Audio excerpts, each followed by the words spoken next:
From our Toronto studios, this is the Muslim News on Muslim Network TV. Assalamu alaikum, I'm Zahra Syed. Our top story for today. A new YouGov IMEU policy project poll shows that a strong stance on Israel could boost Democratic support in key swing states. More than a third of voters in Pennsylvania, Arizona, and Georgia say they would be more likely to back a Democratic nominee who supports an arms embargo on Israel and a permanent ceasefire in Gaza. Specifically, 34% in Pennsylvania, 35% in Arizona, and 39% in Georgia prefer a candidate who pledges to withhold weapons from Israel. The poll also indicates that such positions could sway undecided voters who backed Biden in 2020. Currently, Harris leads Trump narrowly in Pennsylvania by 2.1%, Arizona by 0.7%, and Georgia by 0.1%. That's according to the data-driven news site 538's polling averages as of August 14th. A strong stance against Israel and seeking an arms embargo could be a decisive factor. IMEU Policy Project's Margaret DeRoos emphasizes these policies could shift undecided voters into the Democratic column for November's election.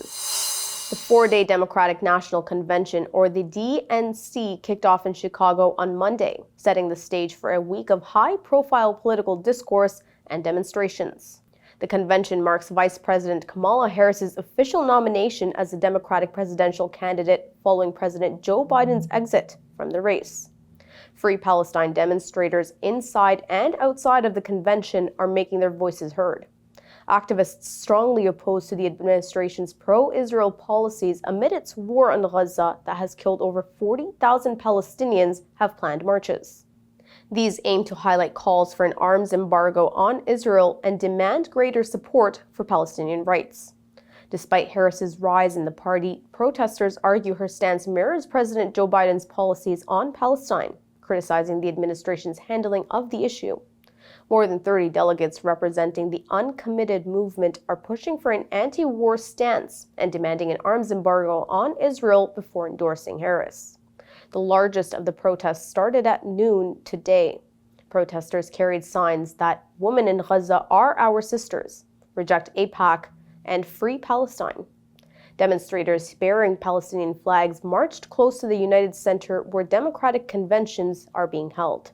The first protest, featuring the March for Bodies Outside Unjust Laws, occurred Sunday in the Loop with a banner calling for Palestinian abortion and LGBTQ+ rights. 9 months after a violent police response to a Free Palestine protest outside the Democratic National Committee, or the DNC, headquarters in Washington, D.C., 9 plaintiffs have filed a lawsuit. Led by the Civil Rights Corps, it targets the Metropolitan Police and U.S. Capitol Police. The November 15th protest, a candlelight vigil honoring Palestinian victims, saw demonstrators projecting peace messages onto the DNC building. Allegations against police include strangling protesters with their own keffiyehs, physical and sexual assault, and the use of harmful chemicals. The lawsuit draws parallels between these tactics and those employed by Israeli forces against Palestinian protesters, as noted by Sumaya Saleh from the Civil Rights Corps. This legal action comes ahead of a major protest at the DNC's National Convention in Chicago this week. As students head back to campus, a California Senate bill is stirring controversy. Critics argue that it threatens free speech by targeting campus protests, particularly those against Israel's war on Palestine. The bill is currently moving through the legislature. The American Civil Liberties Union warns that this legislation could chill free expression across public universities. Introduced by Democratic Senator Steve Glazer, the bill mandates stricter rules against harassment and discrimination. Supporters, including pro-Israel groups, claim it ensures safety and free speech for all students. Despite amendments addressing some criticisms, Glazer's stance on the issue remains contentious. He insists that the bill is not aimed at curbing pro-Palestinian voices, though his critics disagree. Israeli forces have killed at least 40 Palestinians and injured 134 in a series of attacks on Gaza over the last 24 hours. The Palestinian Health Ministry reports that these incidents, described as massacres by local authorities, include multiple airstrikes targeting civilian areas. Wafa news agency reports that 4 civilians were killed and several others injured when Israeli warplanes struck a house in southern Nuseirat, central Gaza. Further casualties were reported after Israel attacked a residential apartment in Abasan al-Kabira near Khan Yunis. Numerous residents, including children, suffered injuries of varying severity.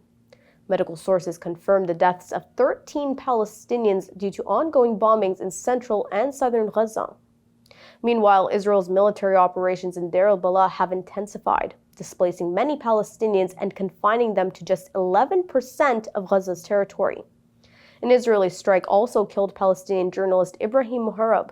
He is the 169th journalist killed in Gaza since the war began last October. Additionally, the United Nations Relief and Works Agency reports the death toll amongst its workers has risen to 207. They released figures on eve of World Humanitarian Day, which was observed on Monday. At least 40,139 Palestinians have been killed and 92,743 wounded in Israel's war on Gaza in the last 10 months. In a study published last month in the British medical journal The Lancet, experts estimate that Israel has killed at least 186,000 Palestinians. Israel is accused of genocide at the International Court of Justice, which has ordered it to immediately halt its military operations in the southern city of Rafah. Trump says he is much better looking than Harris. Details come after the break. Stay tuned and we will be right back.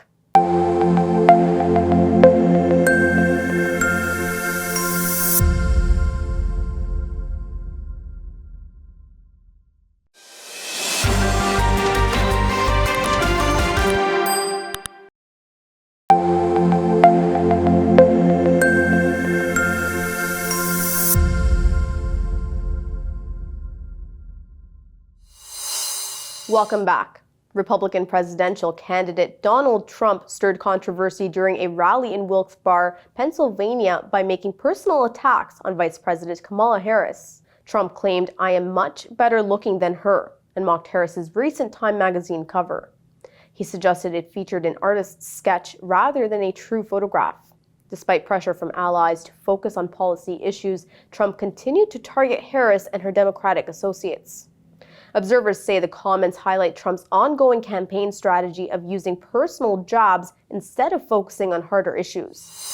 OpenAI has revealed that it has banned accounts linked to the Iranian group Storm 2035 for attempting to sway the U.S. presidential election using ChatGPT. The group generated content on election candidates, Israel's war on Palestine, and Olympic participation, distributed via social media and websites. Despite its efforts, these posts garnered minimal engagement with few likes or shares. OpenAI's investigation showed the misuse of its chatbot for creating lengthy articles and brief social media comments. The firm has suspended the involved accounts and continues to monitor for further policy violations.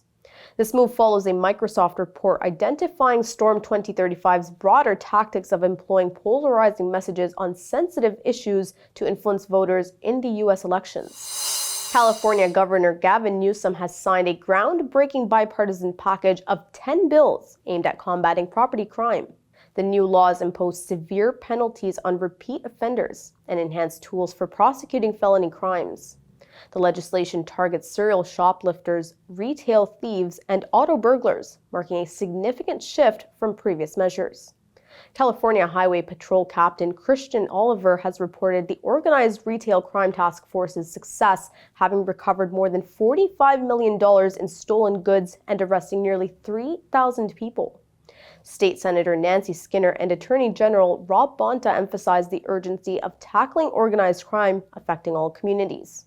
The legislative package aims to strengthen investigations and bolster local law enforcement efforts, promising a strong response to organized retail theft. These bills will strengthen existing laws, they'll enhance other laws, and they will address the challenges that are well outside the purview of previous initiatives and laws like Prop 47, and that's the issue of organized retail theft, the issue of serial theft, the issue that is front and center in the consciousness of so many Californians. You see it online, social media, you see it on the nightly news. This goes to the heart of the issue, and it does it in a thoughtful and judicious way. And it does so in the spirit that defines the remarks, in partnership. The tens of millions of dollars that he referenced enhanced and advanced those efforts over the course of the last few years. Recent excavations at Oak Lawn Cemetery in Oklahoma have uncovered 3 additional victims of the 1921 Tulsa race massacre. The racial violence destroyed a community known as Black Wall Street and ended with as many as 300 Black people killed. Thousands of Black residents were forced into internment camps overseen by the National Guard, and more than 1,200 homes, businesses, schools, and churches were destroyed. According to state archaeologist Carrie Stackelbeck, the 3 exhumed victims had gunshot wounds. 2 were struck by bullets from different weapons, while 1 also showed signs of burning. Stackelbeck says investigators are mapping the graves in an effort to determine whether more searches should be conducted. Forensic anthropologist Phoebe Stubblefield notes varying types of gunshot wounds, including bullets and shotgun injuries. The investigation, which has been ongoing since 2018, aims to identify the victims through DNA testing. The search has exhumed 47 remains so far. The Food and Drug Administration, or the FDA, has approved a groundbreaking drug called vorasidenib for treating a type of brain cancer linked to a specific gene mutation.